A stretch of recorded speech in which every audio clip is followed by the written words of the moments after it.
Alrighty.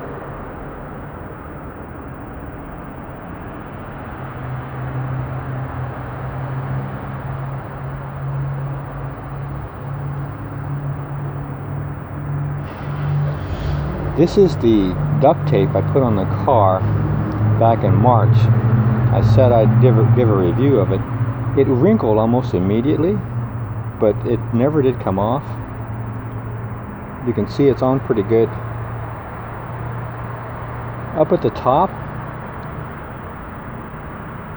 it didn't wrinkle as bad. I'm going to replace it with the Gorilla tape. This was the very inexpensive duct tape. Just some really cheap stuff I had laying around the house. Like I said, it wrinkled very quickly.